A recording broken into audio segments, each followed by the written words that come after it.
नमस्कार दोस्तों, मैं शिवशंकर और आज मैं आपको एक ऐसी जगह लाया हूँ जिन्होंने अपने खेत को पूरी तरीके से ऑर्गेनिक कर लिया है। कोई भी कुछ भी इन्होंने किसी भी तरह का केमिकल इसमें अब यूज़ नहीं कर रहे हैं।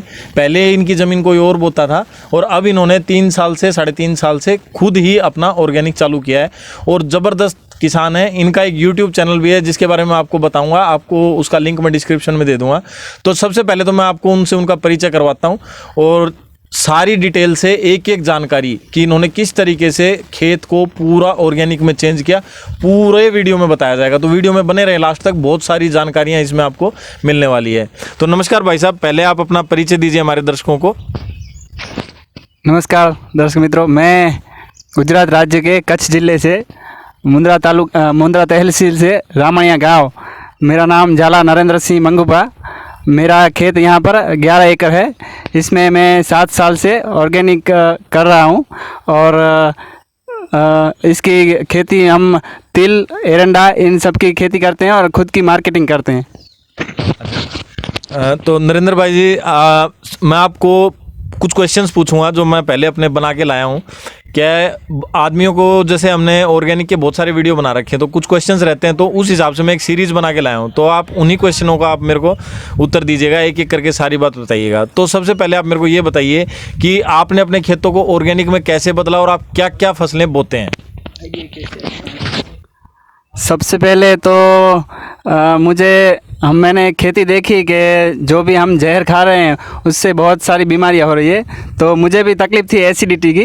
तो मैंने सोचा ये कहाँ से हुई, कैसे हुई, अभी तो मेरी उम्र भी नहीं है कि एसिडिटी हो सकती है। तो मैंने खोजा कि ये सब केमिकल के कारण हो रहा है। तो मैंने सब यहाँ से देखा कि ऑर्गेनिक खेती मैं कैसे कर सकता हूँ। तो मैंने पूरे कच्छ ज़िले में सब नेट पे ढूंढा कि कौन कौन कर रहा है। तो ऐसे 2-3 लोग मिले बहुत अच्छी तरह से, तो उनके पास से मैंने ट्रेनिंग ली और मैंने शुरुआत की ऑर्गेनिक खेती की। तो शुरुआत में मैंने सबसे पहले हमने ये देखा कि हमारी मिट्टी जो ताकतवर होनी चाहिए। अगर मिट्टी ही आपकी ताकतवर नहीं होगी तो आप ऑर्गेनिक खेती नहीं कर सकते, क्योंकि फसल तो मिट्टी से आने वाली है। इसलिए हमने सबसे पहले मिट्टी को ताकतवर किया। हमने बाहर से मिट्टी डाली थोड़ी बहुत और देसी खाद, जो हमारी देसी गाय हैं उसकी खाद बना के उसमें डाली और उसके बाद खेती की शुरुआत की। शुरुआत में 2-3 साल थोड़ा बहुत परेशानी हुई, लेकिन अभी बहुत अच्छा चल रहा है। अच्छा नरेंद्र जी, आप क्या क्या बो रखा है अपने खेतों में? अभी मैंने तिल, एरंडा, मूंग और केसर आम के पेड़ हैं और उसके साथ पूरी बॉर्डर पे भी पेड़ अलग अलग प्रकार के लगे हुए हैं। अच्छा जी, तो मतलब आप कैसे करते हैं इन चीज़ों की खेती और किस तरीके से आपने, मतलब इसमें क्या क्या डालते हो? कि भाई आप केमिकल, आप बोल रहे हैं कि भाई मैं ऑर्गेनिक यूज़ करता हूँ, तो ऑर्गेनिक में आप क्या क्या डालते हो, किस तरीके से यूज़ करते हो खेती में? ऑर्गेनिक कैसे बनाया आपने? ऑर्गेनिक में हम एक तो पहले देसी गाय है उसकी खाद डालते हैं और जो पेस्टिसाइड के अलावा पेस्टिसाइड होता है उसके तौर पे हम खट्टी छाछ, जो हमें छाछ बोलते हैं, उधर बटर मिल्क भी बोलते हैं, लस्सी भी बोलते हैं, उसका प्रयोग करते हैं। उसके अलावा दूध, मिल्क, गाय का, देसी गाय का मिल्क भी उपयोग करते हैं और उसका गौमूत्र, उसका भी पेस्ट कंट्रोल में उपयोग करते हैं। अच्छा जी, मतलब आप सारा गायों के ऊपर निर्भर है एक तरीके से। तो गायें होंगी जी आपके पास खुद की? हाँ, हमारे पास अभी 20 गाय हैं, कांकरेज गाय हैं यहाँ की लोकल। अच्छा, ये काकरेज भाई यहाँ की देसी नस्ल है, उसके ऊपर मैं एक अलग से पूरा वीडियो बनाऊंगा सेपरेट। तो गाय का वीडियो के बारे में हम अलग से बात करेंगे पूरी। अभी हम इसी के ऊपर अपने टॉपिक पे कंटिन्यू चलते हैं।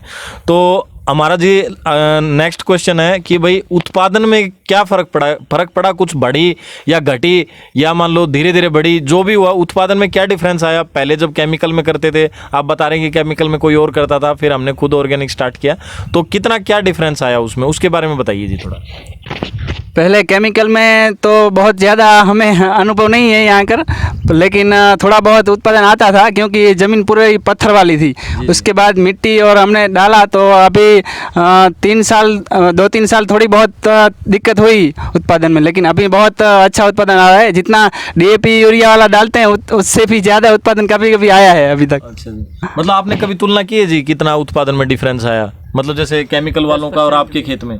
नहीं, अभी तक तुलना नहीं की है, लेकिन उत्पादन उतना ही आता है जितना कि डीएपी यूरिया वाला आता है, उतना ही उत्पादन आता है अभी। और खर्चा घटता है या बढ़ता है? खर्चे में जो आप दवाइयों का और जो हम वो डीएपी यूरिया डालते हैं उनका खर्चा हमारा बच जाता है। मतलब आपका खर्चा घटता है उससे? हाँ, खर्चा हमारा बहुत घटता है। ऑर्गेनिक में आने में फायदा है? हाँ, 100%। अच्छा जी, मेरा अगला क्वेश्चन है कि भाई जैसे अगर किसी आदमी को ऑर्गेनिक में आना है, मान लो कोई पूरी तरीके से केमिकली कर रहा है और वो चाहता है कि यार मैं भी जहर बंद करूं और अपने खेत को पूरी तरीके से ऑर्गेनिक में लाऊं, तो उसको ऑर्गेनिक में अभी उसके समझ लो जी आप उसका खेत पूरी तरीके से केमिकल में काम कर रहा है, तो उसको ऑर्गेनिक में आने में कितना समय लगेगा, उसके बारे में बताइए जी पूरा अच्छे से।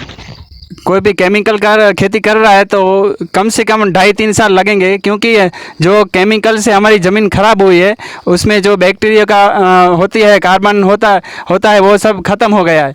इसलिए उस कार्बन को वापस लाने के लिए 2 से 3 साल लगेंगे। अच्छा, आपका कहने का मतलब है कि भाई 2 से 3 साल तो कम से कम लगेंगे।